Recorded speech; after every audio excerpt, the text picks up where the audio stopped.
online ngayon kasi may BIR na. Tapos kukuha ka ng accountant. Ang tawag dito, yung sinuggest sa akin nung nagbebenta ng perfume, pinapa-install lang ako ng JNT tapos doon ko i-process yung mga magpapa-ship. Pwede kung may JNT app na. Ganun lang. Yung buyer mo yung magbabayad ng shipping fee kaya lang mas mahal compare kung dadaan sa Shopee, Lazada, ganun. Kaso hassle din. Tawag dito,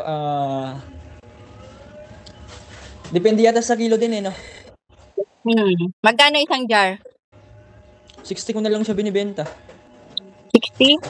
Oo. Talaga? Ano ba tawag dyan? Iba yan sa namin dati? Ito, plastic lang to eh.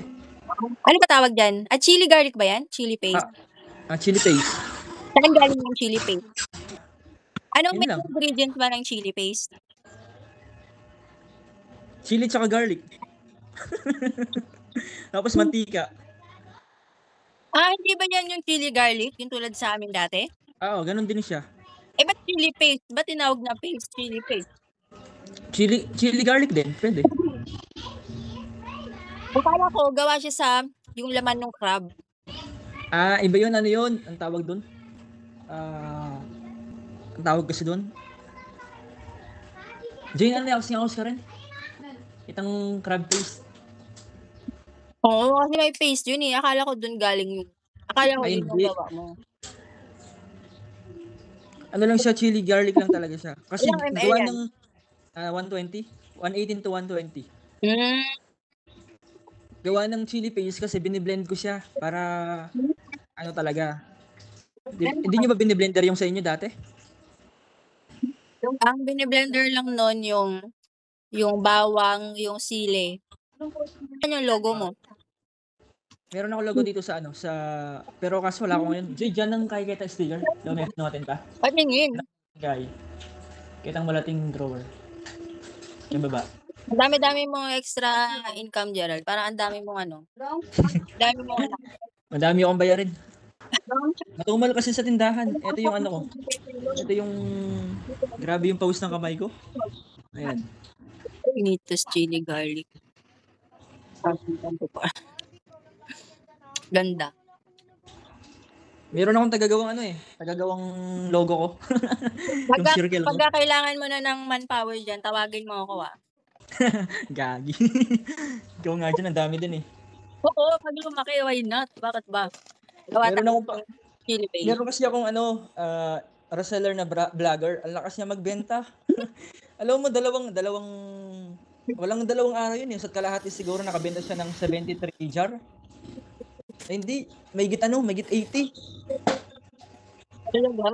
Magkano niya binibenta kung 60 ang bigay mo sa kanya? Kano patong niya? Hindi, 45 ko lang siya binibenta sa kanya. Talaga? Tapos binibenta niya ng 60? Oo. Siya yung nag-decide na 60 ka mo. Alam mo bakit? Bakit? 65 talaga benta ko dito. Kasi nagmahal yung sili dati, di ba? Hindi naman ako nakakuha ng mura.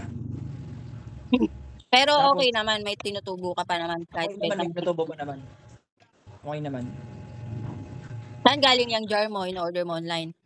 TikTok na to. TikTok ka talaga. Ako kasi Shopee talaga eh. Ito. Shopee sunod Lazada. Marami na siyang laman din eh. Ang dami kasing ayaw ko talaga magtinda ng ganito kaso ang daming nag-request na bakit hindi ka magtinda ng chili paste, chili garlic oil. Masarap naman yung yung chili oil mo na ginagamit sa siomai, sabi nila sa akin. Tapos ayun, nag-start ako ng 1K puhunan. Nag-start ako nung babasagin na jar. Yung 24. Tapos namamahalan ako dun eh. Pero tinuloy ko yon ng mga hanggang talaga yan, yung plastic na yan. Oo. Pero mas maganda tignan kasi yung babasagin. Kaya lang, risky din siya kasi nung dati may nag-order sa amin na karating ng Bicol, basag-basag. Lalo, kasi minsan kahit may nakalagay na fragile, hindi nila may iwasan. Sa layo ng biyahe. Oo. Ba't tayo mo magpakita? Haggard ako. Ito pag wala namang hindi naman siya nagli-leak Matibay din yung pagkakaano. Ibig sabihin yang chili paste mo na yan yung ginagamit mo dun sa siomai mo? Oo. Tapos soon magkakameron tayo ng ano, ng bicycle or mag-iikot. Wow. Mag-iikot ng siomai. Pagpapagawa ko ng cart ko eh. Ikaw ang ikaw di ba parang may plaza dyan banda sa inyo? Dapat pumuesto ka dun ng hapon, Gerald eh. Hindi ko na maharap, ako lang mag-isa dito tindahan. Mag-ano na lang ako, maghanap na lang ako na magtitinda doon. Tapos ano ko na lang siya ng daily. Ba't kaya hindi mo na lang yayain yung sa Cavite? Punta ka lang dito at kayo business siya. Masikaso kasi gumagawa ako ng chili paste. Puntahin nga ako ng live eh, para sa live na ako order. Ayan o. Dito ko na nilagay yung paglutuan ng siomai. Yan. Ay, na-maintain naman na yung cleanliness dito. Tapos to, nagdagdag ako ng mga perfumes. Ayan. Ito, sarili kong brand to. Parang rebranding siya. Nag-rebrand ka. Sakto yun, Jerry, pag pumunta siya, bigyan mo siya ng pabango. Ay, ayan o. Isa lang din yung gumawa ng ng logo ko. MC, Simple lang din dito. Papuntahin mo na. Tapos, pag pumunta, bigyan mo ng pabango. Kung nahihiya siya, sabi mo isama ko. Punta kami dyan. Hindi yun mahihiya pag ako yung kaharap niya. Pero sa ibang tao, mahihiya siya. Ay, hindi na din yung mahihiya sa akin, Gerald. Nagkaka-chat na kami noon. Di ba? Yun o. Sabihin mo! Yan, sobrang aliwalas na din. Oo nga. Sabihin mo itry mo lang. Tapos punta kami dyan. Para mag-banding. Naging chopper. Hindi ka nagtingin ng gold sa TikTok kagabi?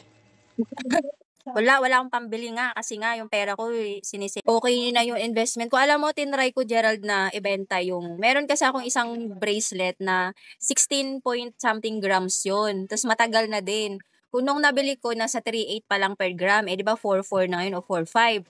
So inisip ko, siguro mataas na din yung value kasi from 3.8 per gram ko siya nabili. Ngayon 4.4 na o 4.5. So sabi ko, isasagad ko siya ng sanla o di kaya benta na sa magkano. Diyos ko, 10,000 lang. Sabi ko, ba't ganun ang konti ng halaga?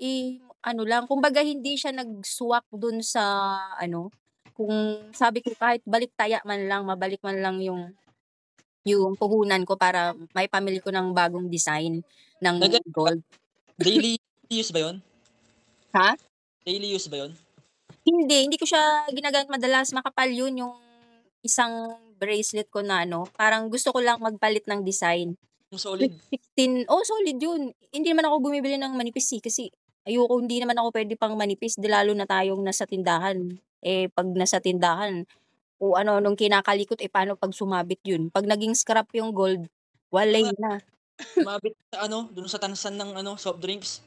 Parang nagkaroon ng konting 3.150 ko lang 3.150 ko lang siyang nabili dati. Yun na nga kasi ang bilis di ba ng gold. Parang nakabili ako ng gold nasa 3.1 lang din yung per gram. Ngayon 4.5 na, di ba? Yan muna ako. At pag tumagal, pero mas sa tingin ko mas talagang kikita ka doon pag ibenta mo siya. Yung ibenta mo siya hindi sa pawn shop benta mo siya sa tao. Kasi mapepresyuhan mo siya ng kung example, kung 4.5 na per gram ng gold ngayon. Kahit ibenta mo siya ng 4.3. Oo. Diba? Kasi kaya dumami yung gold ko, dapat mag-reseller ako. Kaso nga delikado stop ko. Hindi na lang. Risky. Risky lalo na nandito ako nakatira sa Lapitin yan ng mga holder. Oo, sabihin niya ang yaman-yaman mo na hindi alam.